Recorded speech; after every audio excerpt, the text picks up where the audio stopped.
साथियों, अभी हम लोग की उपस्थिति चंदौली ज़िले के सरने गांव में है। सरने गांव जो इस समय छठ पूजा से चर्चा का विषय बना हुआ है। उस गांव में रिबॉन ट्रस्ट की टीम हम लोग आए हुए हैं।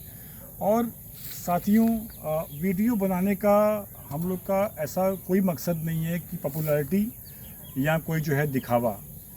वीडियो बनाने का केवल एक और सिर्फ एक मकसद है कि सरने गांव जिस विषय को लेकर, जिस दुखद विषय को लेकर, जिस दर्दनाक विषय को लेकर इस समय चर्चाओं में है, उस परिवार को इंसाफ मिलना चाहिए। इसलिए हम लोग आजकल जो सोशल मीडिया का ज़माना है, इसलिए वीडियो बना के हम लोग इसको पोस्ट कर रहे हैं।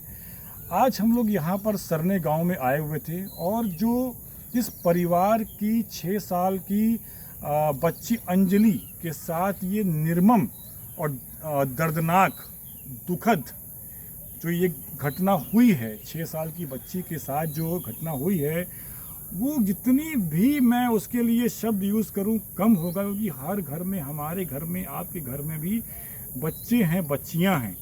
अब तो चिंता हो गई है।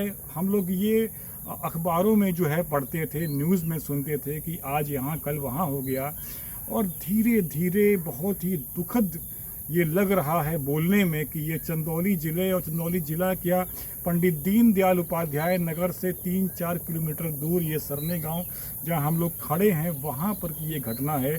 गांव जहां पर कि शहर में तो लोग एक बंद मकान में अगर एक ही मोहल्ले में हैं तो वो बंद रहते हैं, अगल बगल क्या हो रहा है पता भी नहीं चलता है। लेकिन गांव तो ऐसा है कि बगल के घर में सब्जी क्या बनी है वो तक मालूम होता है, बगल के घर में क्या हो रहा है वो मालूम होता है। इतनी मिठास और इतना जो है प्यार रहता है। और वहाँ पर ये घटना का हो जाना बहुत ही जो है दुखद है। आज हम लोग उस परिवार से मिले और उनके माताजी पिताजी से हम लोगों की बात हुई। देखिए, हम आए, आप आए, कोई आए, जो चला गया है उसको हम लोग वापस तो नहीं ला सकते। ये जो ये गुण है, ये जो चीज़ है, ये ईश्वर के हाथ में है, ये किसी इंसान के हाथ में नहीं है। लेकिन बहुत ही दुख पहुंचा कि 6 साल की बच्ची का रेप और उसकी हत्या, मतलब बोलने में भी जो है ज़बान काँप रही है। कितनी दर्दनाक दुखद घटना है। और ये करने वाले कैसे कर लेते हैं, मानसिक विक्षिप्त लोग किस प्रवृत्ति के लोग हैं कि उन पर हवस इतनी ज़्यादा जो है चढ़ जाती है कि कुछ भी नहीं दिखता है और सोचने समझने की क्षमता खत्म हो जाती है वहाँ पर। और ये प्राकृतिक अप्राकृतिक किस तरह से लोग कैसे कर लेते हैं कि हर चीज़ का एक ईश्वर ने इंसान बनाने के साथ सारा सिस्टम बनाया है, कब क्या कैसे करना है, होना है।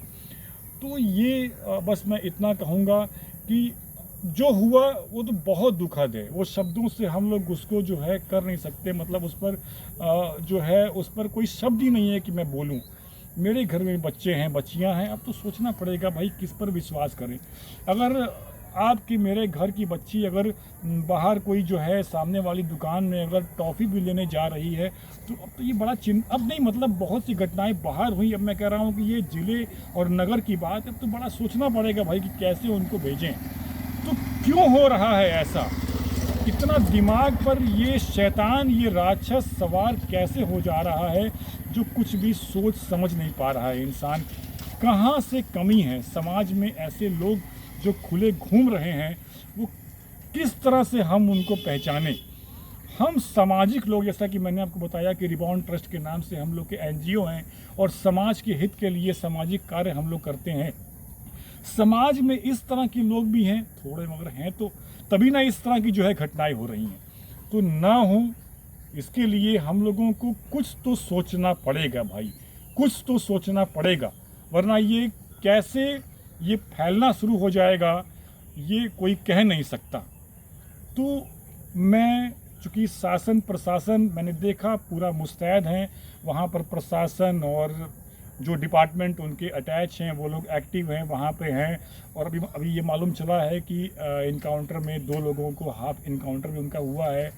और प्रशासन अपना काम सख्त रूप से कर रहा है। योगी जी महाराज ने भी प्रशासन को पूरी तरह से सख्ती बरतने को कहा है कि राज्य में, नगर में जो है क्राइम कम से कम हो। मुझे विश्वास है अपनी सरकार पे, अपने प्रशासन पे। तो मैं अपनी संस्था की तरफ से, रिबॉन ट्रस्ट की तरफ से, इस वीडियो के माध्यम से, सोशल मीडिया के माध्यम से, हमारी पूरी टीम, सारे लोग यही मांग करते हैं, यही विनती करते हैं कि परिवार के साथ न्याय हो।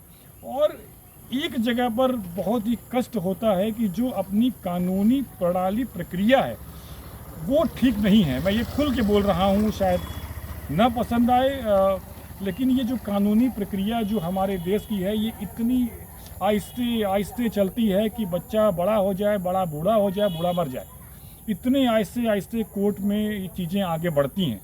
तो प्लीज़ ऐसा ना हो। जो असल अपराधी, जिसने वास्तव में अपराध किया है, उसको जल्द से जल्द, और कोई कॉम्प्रोमाइज़ नहीं, केवल फांसी और फांसी, उनको जो है फांसी की सजा दी जाए, ताकि ये एक मैसेज के रूप में समाज में जाए, सब जगह जाए। और एक जो है, जो लोग इस तरह की प्रवृत्ति के हैं, जो दिमाग में इतनी गंदगी लेकर घूमते हैं, उनमें एक भय हो, डर हो कि अगर हम लोगों ने ऐसा अगर हिम्मत भी की तो हमें भी फांसी पे लटका दिया जाएगा। तो मुझे पूरा विश्वास है और आग्रह हम लोग करते हैं पूरी टीम की तरफ से कि प्लीज़ शासन, प्रशासन, योगी जी महाराज, जो अपराधी हैं उनको जल्द से जल्द फांसी पर लटकाने के लिए इस प्रक्रिया को जल्द ही अंजाम तक पहुंचाएं। जय हिंद, वंदे मातरम, इंकलाब जिंदाबाद।